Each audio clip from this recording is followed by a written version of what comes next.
Taste the Daily.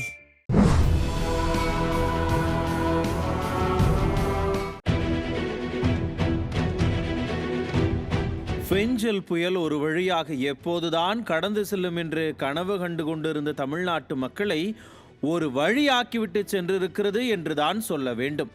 அந்த அளவுக்கு கொட்டு கொட்டென்று கொட்டிய கனமழை, மக்களை பலி வாங்கிய நிலச்சரிவு, வீடுகளை சேதப்படுத்திய சூறைக்காற்று, விவசாய நிலங்களையும் பயிர்களையும் நாசம் செய்த வெள்ளம் என்று தன் கொடூர முகத்தை காட்டென்று காட்டிவிட்டு சென்றிருக்கிறது இந்த புயல். கடந்த வெள்ளிக்கிழமை முதலே கொட்டத் தொடங்கிய மழையால் சென்னையின் சாலைகள் வழக்கம் போல மிதக்கத் தொடங்கின. இது என்ன சென்னையா அல்லது மிதக்கும் நகரம் வெனிசா என்று கேட்கும் அளவுக்கு எங்கெங்கு காணினும் தண்ணீர்தான். மேடான இடங்களில் தண்ணீர் வடிந்திருந்தாலும் தாழ்வான பகுதிகளில் இன்னும் தண்ணீர் வடிந்தபாடில்லை. ஆனால் இந்த விளம்பரமாடல் அரசோ எங்குமே தண்ணீர் தேங்கவே இல்லை என்று வாய் கூசாமல் பொய் சொல்லிக்கொண்டு போட்டோ ஷூட் எடுத்துக்கொண்டிருக்கிறது. சென்னை, காஞ்சிபுரம், திருவள்ளூர், செங்கல்பட்டு மாவட்டங்களுக்கு நாங்கள் அதை செய்தோம் இதை செய்தோம் என்று பொய் பேசிக்கொண்டிருந்த அரசு மற்ற மாவட்டங்களை அப்படியே கைவிட்டு விட்டது. விழுப்புரம், கள்ளக்குறிச்சி, திருவண்ணாமலை, கிருஷ்ணகிரி, தருமபுரி என்று தமிழ்நாட்டின் வட மாவட்டங்கள் எல்லாமுமே தண்ணீரில் தத்தளித்து கொண்டிருக்கின்றன.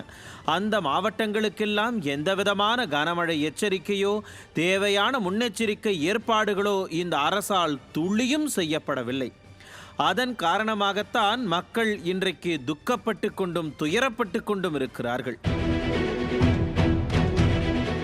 இதில் சென்னையில் மின்சாரம் தாக்கி உயிரிழப்பு, திருவண்ணாமலையில் நிலச்சரிவு ஏற்பட்டு யார் என்ன ஆனார்கள் என்று கூட தெரியாத நிலை, கிருஷ்ணகிரி, தருமபுரியில் ஆயிரக்கணக்கான ஏக்கர் விவசாய நிலங்கள் சேதம், விழுப்புரம், கள்ளக்குறிச்சியில் முக்கியமான பிரதான நெடுஞ்சாலையான சென்னை திருச்சி தேசிய நெடுஞ்சாலையை துண்டிப்பு என தண்ணீரில் தத்தளித்து கொண்டிருக்கிறது தமிழ்நாடு. சென்னை என்று சென்னையை மட்டுமே பார்த்து கொண்டு மற்ற மாவட்டங்களை கோட்டை விட்டுவிட்ட இந்த திமுக அரசாங்கம் சென்னை மட்டும்தான் திமுக ஆட்சியாளர்களின் கண்களுக்கு தெரியுமா, மற்ற மாவட்டங்கள் எல்லாம் வேறு நாட்டிலா இருக்கின்றன என்று கோப கொந்தளிப்பை கொப்பளிக்கிறார்கள் பாதிக்கப்பட்ட மக்கள்.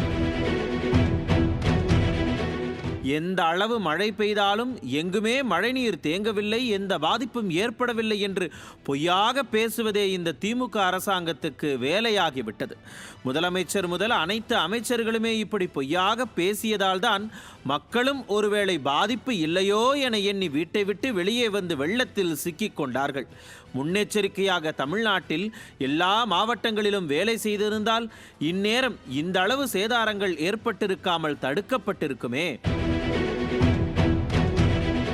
ஆனால் ஏன் செய்யவில்லை இந்த அரசு? எல்லாம் அலட்சியம்தான். மக்கள் உயிர் மேல் திமுக அரசாங்கம் இந்த அளவுக்கு அலட்சியத்தோடு இருப்பது ஏன்?